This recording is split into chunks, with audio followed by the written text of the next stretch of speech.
अस्सलामुअलैकुम dear students, welcome to Kashafbir skills hub. MS Excel का आज हमारा 9th लेक्चर है। आज के लेक्चर में हम एमएस एक्सेल के टेक्स्ट फंक्शंस को देखेंगे। एमएस एक्सेल हमें डिफरेंट टेक्स्ट फंक्शंस प्रोवाइड करता है जिसके थ्रू हम टेक्स्ट को डिफरेंट स्टाइल्स में डिस्प्ले कर सकते हैं। तो सबसे पहले है सिंटैक्स, यानी फार्मूला या फिर तरीका कि हम किस फंक्शन को किस तरह यूज़ करेंगे। सबसे पहले हम यहाँ पे टाइप कर लेते हैं कश्फ अबीर।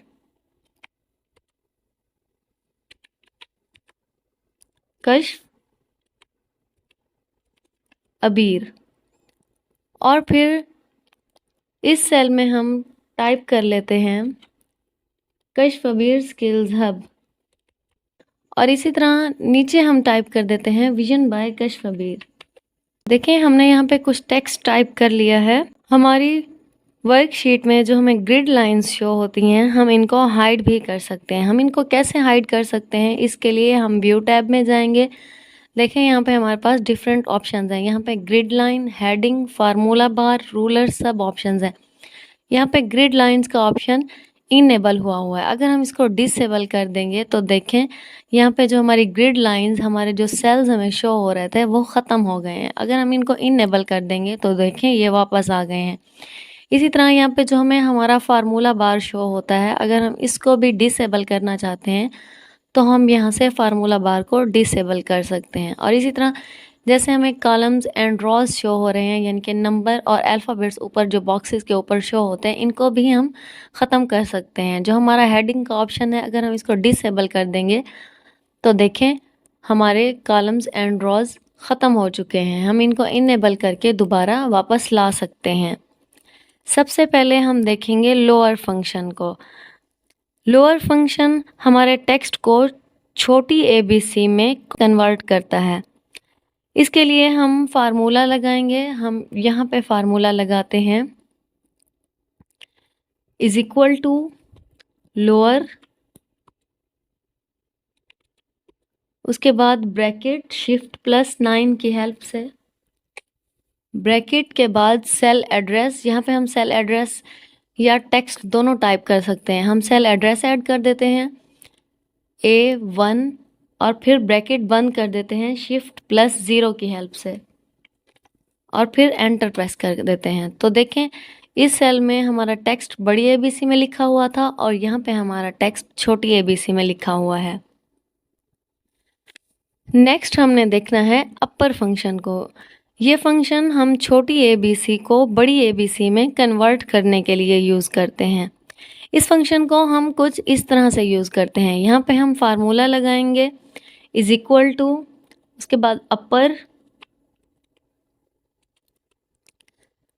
ब्रैकेट टेक्स्ट या फिर सेल एड्रेस। हम यहाँ पे सेल एड्रेस डाल देते हैं और फिर ब्रैकेट को बंद कर देते हैं शिफ्ट प्लस 0 की हेल्प से, और फिर एंटर प्रेस कर देते हैं। तो देखें, यहाँ पे हमारा टेक्स्ट छोटी एबीसी में लिखा हुआ है और अब यहाँ पे हमारा टेक्स्ट हमें बड़ी एबीसी में शो हो रहा है। नेक्स्ट हमने देखना है प्रॉपर फंक्शन को। ये फंक्शन हमारे टेक्स्ट को सेंटेंस केस में कन्वर्ट करता है, यानी पहला करैक्टर बड़ा और बाकी सारे छोटी एबीसी में कन्वर्ट होते हैं।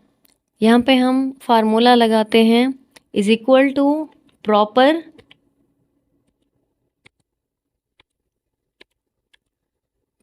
शिफ्ट प्लस 9 की हेल्प से ब्रैकेट सेल एड्रेस।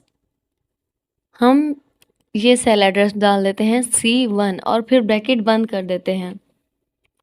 उसके बाद एंटर प्रेस करेंगे तो देखें हमारा जो टेक्स्ट है इसमें 4 वर्ड्स हैं। हर वर्ड का पहला लेटर बड़ा हो चुका है और बाकी सारे छोटी एबीसी में लिखे हुए हैं। इसी तरह हम F2 प्रेस करके हमारा टेक्स्ट एडिट मोड में भी ला सकते हैं। अब यहाँ पे हमारा सेल एड्रेस, ये सेल एक्टिव है। हम F2 करेंगे तो देखें हमारा ये जो सेल है ये एक्टिव मोड में आ चुका है।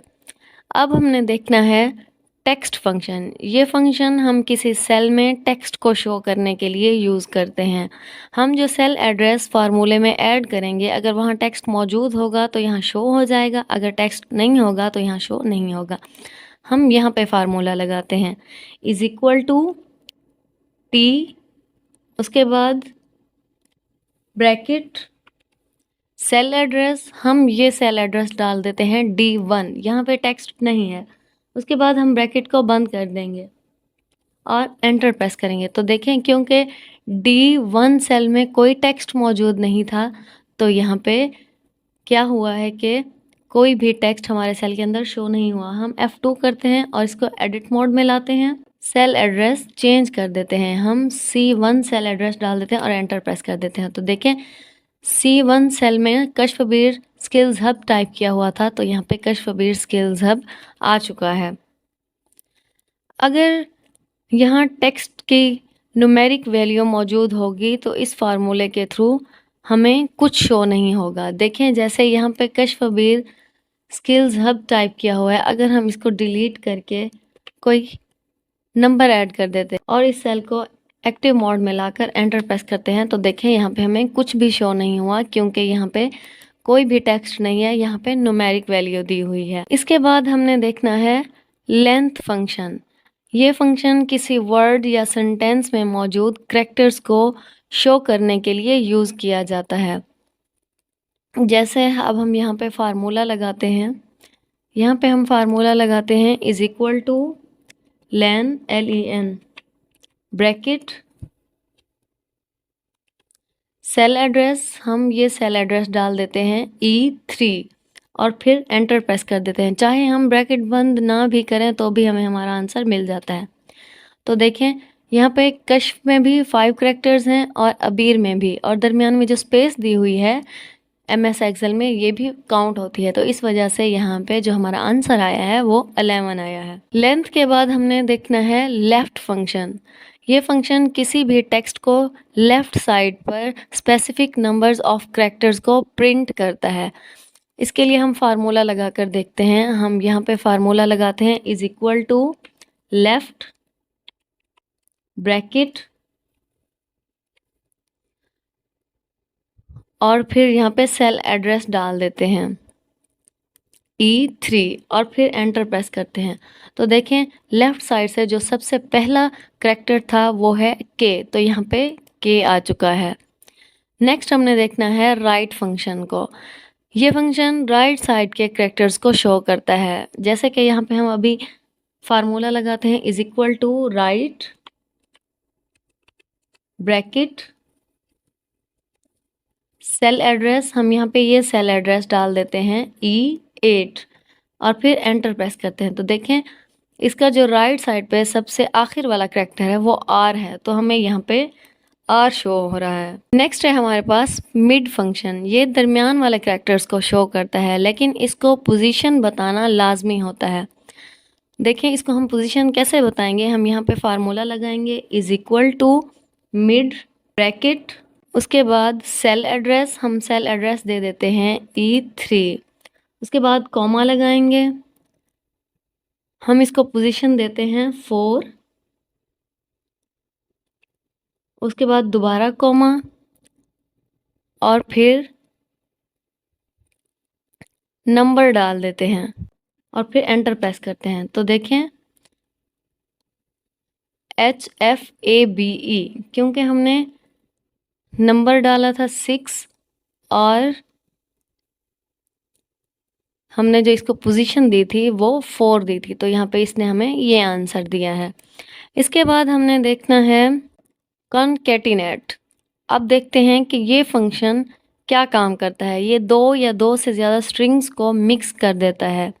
स्ट्रिंग्स भी यहाँ पर टेक्स्ट को कहा जाता है। अब हम फार्मूला लगाते हैं। देखें हम यहाँ पे कॉन्कैटिनेट के लिए फार्मूला लगाएंगे इज इक्वल टू कॉन्कैटिनेट, उसके बाद ब्रैकेट, सेल एड्रेस, हम सेल एड्रेस पहला दे देते हैं E8 और उसके बाद पहले हम स्पेस देंगे, उसके बाद कॉमा और फिर सेल एड्रेस, स्पेस, कॉमा और फिर सेल एड्रेस और फिर एंटर कर देंगे। तो देखें यहाँ पे डिफरेंट सेल्स को इकट्ठा कर दिया है।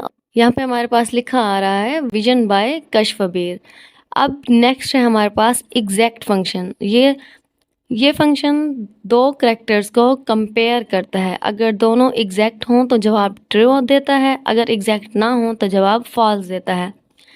जैसे हम यहाँ पे फार्मूला लगा लेते हैं is equal to exact bracket cell address space comma cell address और फिर एंटर प्रेस कर देते हैं। तो देखें क्योंकि ये दोनों सेल्स के जो वर्ड से एक जैसे नहीं थे तो यहाँ पे जो आंसर आ रहा है वो फॉल्स आ रहा है।